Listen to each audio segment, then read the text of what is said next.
Our hearts beat to the city streets.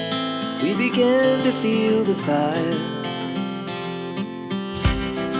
We rise like tall buildings as the chemicals, they take us higher. The night's young and it's just begun as she puts her hand in mine. We wanna chase the night, wanna dance to the light, pull the stars from the sky, just two hearts running wild. Never sleep, never stop, as we shout from the top. We're gonna be two hearts running wild.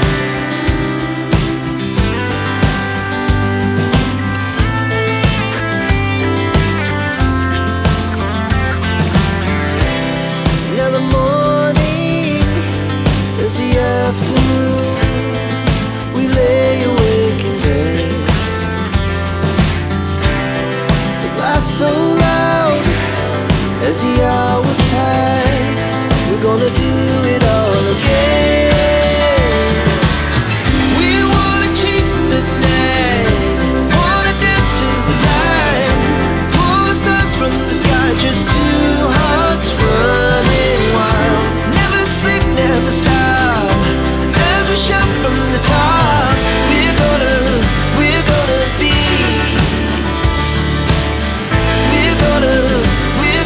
be two hearts running wild.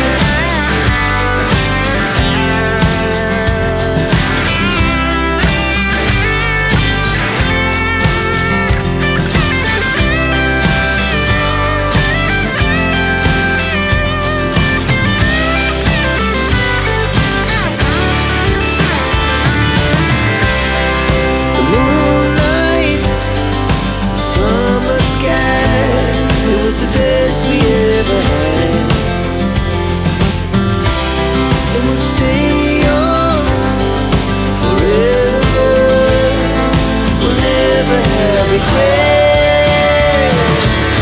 We wanna chase the night, wanna dance to the light, pull the stars from the sky, just two hearts running wild. Never sleep, never stop, as we shout from the top. We're gonna be two hearts running wild. We're gonna be, we're gonna be two hearts running wild.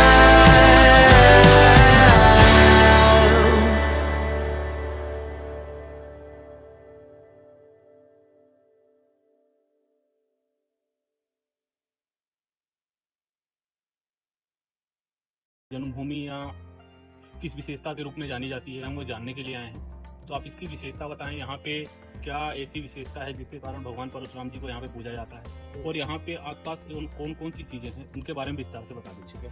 सबसे पहले तो आपको ये बता दूं, मैं प्रमाणित रूप से बताता हूँ कि शास्त्रों के प्रमाण के अनुसार यहाँ पर जो भगवान परशुराम की जन्मस्थली है, इसके कई प्रमाण हैं, क्योंकि विंध्याचल पर्वत है, विंध्याचल पर्वत श्रेणी पर भगवान परशुराम जी की जन्मस्थली मानी जाती है। और इसी के पास में अगर कभी हम बात करते हैं, थोड़ा सी दूर पे 70 किलोमीटर दूर जाकर तो महेश्वर की नगरी थी, वहीं शस्त्रबाहु का राज्य था, तो ज्यादा दूर नहीं, और उसी के पास नीचे की तरफ नर्मदा नदी है। तो ये कुछ प्रमाण। और दूसरा, भगवान परशुराम जी के पिताजी जमदग्नि ऋषि जो थे, वे बहुत बड़े शल्य चिकित्सक माने जाते थे। तो ऐसी परिस्थिति में यहाँ पर बहुत सारी औषधियाँ पाई जाती हैं। तो यहाँ कुछ ऐसी व्यवस्थाएं हैं जिससे ये प्रमाणित होता है कि ये यहाँ पर भगवान परशुराम की जन्मस्थली है। दूसरी बात, रेणुका मैया स्वयं औषधि का ज्ञान था। अब रेणुका मैया भगवान परशुराम जी की माता थी। तो ऐसी परिस्थिति में ये प्रमाणित होता है कि भगवान परशुराम की जन्मस्थली है। अब यदि जन्मस्थली है तो स्वाभाविक रूप से जमदग्नि ऋषि और रेणुका मैया दोनों की तपोस्थली भी है। और यहीं पर कामधेनु की पुत्री नंदिनी गाय जो है, भगवान इंद्र ने प्रसन्न होकर जमदग्नि ऋषि को दी थी। और जब वो सहस्त्रबाहु जब यहाँ आया, अब सहस्त्रबाहु यहाँ क्यों आया वो भी एक कारण है। राजा प्रसेनजीत की 2 बेटियां थी, रेणुका और वेणुका। तो रेणुका जमदग्नि ऋषि को दी थी और वेणुका जो थी वो सहस्त्रबाहु को दी थी। तो अब यहाँ तो दोनों इसमें संबंध हुए साड़ू भाई का। तो साड़ू भाई अपने मिलने आता है वैभव के देखने के लिए स्वाभाविक एक मन में अहंकार की भावना, मद की भावना आ ही जाती है। मैं अपने साधु भाई से मिलने जाऊंगा, अपना वैभव दिखाऊंगा कि मेरे पास इतनी सेनाएं हैं, देखता हूँ कितना मेरा स्वागत सत्कार कर सकते हैं। ऐसी परिस्थिति में जब यहाँ देखा तो सब हजारों सैनिक के साथ आए, दल बल के साथ में। तो यहाँ देखा तो यहाँ तो बड़े सोने चांदी के पाट लगे हैं और उस पर सोने की थाली कटोरी है, और उसमें जैसा मन में इच्छा हो रही कि मुझे आज तो ये व्यंजन खाना है, उसी व्यंजन को वहां पर थाली में परोसा दिख रहा है। तो बड़ा आश्चर्य किया कि एक इतने वन में एक ऋषि के पास में इतने सारे व्यंजन, 56 प्रकार के भोजन ऐसे कैसे उपलब्ध हो सकते हैं? ये तो असंभव है। राजा के पास इतना नहीं है जितना इनके पास में, ऐसा क्या वैभव है, ऐसी समृद्धि कहाँ से है? तो ऐसी परिस्थिति में जब उन्होंने राजा ने जमदग्नि ऋषि से पूछा, तो उन्होंने कहा कि हमारे यहाँ भगवान इंद्र के द्वारा प्रदत्त नंदिनी गाय है, उसी की कृपा से हमारे यहाँ पर ये सब धन धान्य मिलता है। अब उनके मन में लालच आया, उन्होंने कहा मैं तो ले जाऊंगा। तो फिर कुछ समय बाद में जब राजा ने यहाँ पर आक्रमण कर दिया, प्यार से नहीं माने कि नहीं देंगे, तो जबरदस्ती छीन कर जमदग्नि ऋषि की हत्या करके माहिष्मती नगरी अपनी नगरी में लेकर के चले गए। उसके बाद में जब सहस्त्रबाहु अपने राज्य में था तो परशुराम जी का आवाहन किया। परशुराम जी यहाँ नहीं थे, क्योंकि परशुराम जी अन्य अन्य जैसे महेंद्रगिरी पर्वत है, द्रोणागिरी पर्वत है, उन कई अलग अलग पर्वतों पर उन्होंने तपस्या की। वो वहां चले गए और फिर ऐसे 21 राजाओं को उन्होंने मारा। अब यहाँ पर कई किंवदंतियां भी कही गई कि उन्होंने क्षत्रियों का विध्वंस किया। मैं इन चीजों को नहीं मानता। क्यों नहीं मानता?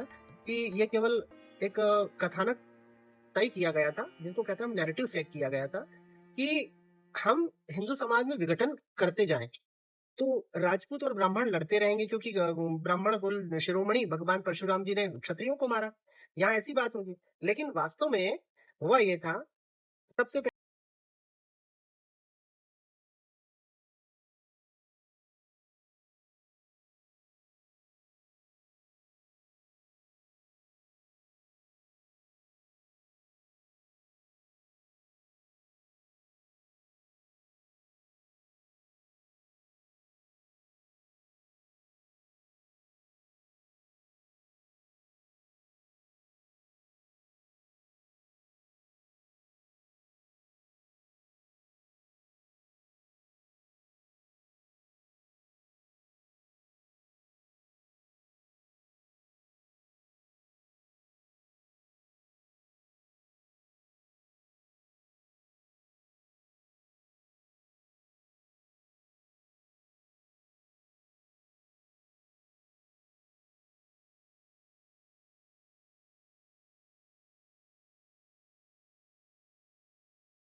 आप अगर कभी पढ़ेंगे तो कालिदास का पूर्व में भी उसका वर्णन है। अब कालिदास 400 साल पहले ही है, लेकिन उसको हम ऑथेंटिक नहीं मानते, लेकिन प्राकृतिक चित्रण के बारे में अगर कभी हम कहें तो इसके बारे में उसका वर्णन है, आप पढ़ सकते हैं उसमें। पद्म पुराण में इसका है, अन्य महाभारत में आपको मिलेगा, रामायण में उसका वर्णन मिलेगा आपको, अन्य बहुत सारे ग्रंथ हैं, इनमें आपको ब्रह्मांड पुराण में मिल जाएगा। इसके बाद में आपका कल्प सूत्र है। जी। यहाँ पर वैसे औषधियाँ तो कई प्रकार की हैं, बहुत औषधियाँ हैं, ये तो ऐसे जीवन दान देने वाली, लेकिन हम ये नहीं कह सकते कि वो संजीवनी बूटी है। जी लेकिन यहाँ औषधियाँ हैं, जिसको हमने एक औषधि का मैं अब नाम बताता हूँ, वैसे तो बहुत सारी औषधियाँ हैं, लेकिन एक औषधि है पुनर्नवा। जी पुनर्नवा का छाल, पत्ते, जड़, तना और बीज वगैरह जो फल फूल है, ऐसे 5 तत्व जो हैं उसके, आप यूँ समझ लीजिए कि आपके 5 तत्व हैं। उन पाँचों तत्व को वो प्रतिनिधित्व करता है। कैसे? आपकी बॉडी की सेल्स जो हैं वो लगभग 2 से ढाई 3 साल 4 साल तक जीवित रहती हैं। उसके बाद में वो मर जाती है और पुनः जीवित हो जाती है। तो हमारे एक अंदर शरीर में एक स्पाइक प्रोटीन होता है, उसी प्रोटीन में से थोड़ा सा हिस्सा कट जाता है। आप समझ लीजिए एक इतने बड़ी रस्सी है, जब हमारे शरीर के अंदर से जब सेल्स बनती है तो वो थोड़ा सा कट जाता है। ऐसे करते करते वो खत्म हो जाता है और लास्ट में जब वो पूरा बचता है तो फिर उसके बाद सेल्स खत्म होने जाता है, फिर व्यक्ति को बुढ़ापा भी आने लग जाता है और ऐसे करके वो मृत्यु को प्राप्त हो जाता है। सारी सेल्स मरते लग जाती है, एकदम से नहीं मरता है। तो ये पुनर्नवा की जो जड़ है, पत्ते हैं, यदि अगर कभी इसका सेवन यदि सही मात्रा में किया जाए तो व्यक्ति की जो सेल्स की उम्र है वो दुगनी हो जाएगी। मतलब व्यक्ति अगर कभी 60 साल जीता है तो 120 साल जिएगा। तो ऐसी कई प्रकार की औषधियां हैं। यहाँ अपामार्ग मिलेगी आपको, बहुत सारे ऐसे वृक्ष हैं जिनकी औषधियां जो है वो कई प्रकार की बीमारियों को साफ करती है। जैसे लकवा जैसी बीमारियां हैं, आपको बवासीर जैसी बीमारियां हैं, पाइल्स वगैरह जो हो जाता है, ये इस टाइप की बीमारियां हैं। आपको इसमें जिनको पीलिया हो जाता है उसकी माला बनाने की यहाँ औषधियां मिलती है। तुलसी, बहुत सारी बड़ी औषधियां हैं। नीम के वृक्ष बहुत हैं, नीम के वृक्ष तो आप जानते हैं कि औषधियों से बने हैं। तो ये सब सारे वृक्ष जो हैं कुछ कॉमन है जो हम लोग जानते हैं और कुछ के हम लोग जानते नहीं है। और क्या है, जंगल में आप भटकोगे तो आपको सब सारी चीजें मिलेगी। जी जी। यहाँ हमारे उज्जैन से आयुर्वेदाचार्य आए थे, उन्होंने कई प्रकार की औषधियों का हमको दिया भी है, उन्होंने कई औषधियां दी। तो अब हमारा एक प्रस्ताव है कि यहाँ पर एक औषधियों का गार्डन बने, हर्बल गार्डन बने, तो उसमें कई प्रकार की ऐसी औषधियां जो दुर्लभ है वो यहाँ पर बनानी चाहिए, क्योंकि ये परशुराम जी की जन्मस्थली है और जमदग्नि ऋषि की तपस्थली है। तो स्वाभाविक है यहाँ पर हम इसको डेवलप करेंगे। जी महाराज जी, बहुत बहुत शुक्रिया आपका इतनी अच्छी जानकारी देने के लिए। मतलब सोशल मीडिया अकाउंट है, यूट्यूब पे एक चैनल है और ओम प्रकाश व्यास नाम से ही मेरा फेसबुक पे चैनल है, इंस्टाग्राम पे भी वही उसी नाम पे है। जी दोस्तों, तो बहुत बहुत धन्यवाद आपका महाराज जी। महाराज जी का जो सोशल मीडिया का जो लिंक है वो आपको डिस्क्रिप्शन बॉक्स में देखने के लिए मिल जाएगा। तो महाराज जी को भी सपोर्ट करें आप लोग, इनके द्वारा आपको बहुत सारी जानकारी देखने के लिए मिलेगी और सुनने के लिए मिलेगी, जिससे आपको अपने जीवन काल में बहुत ज़्यादा फायदा होगा। तो बहुत बहुत शुक्रिया महाराज जी आपका एक बार फिर से। धन्यवाद। जय परशुराम भगवान की।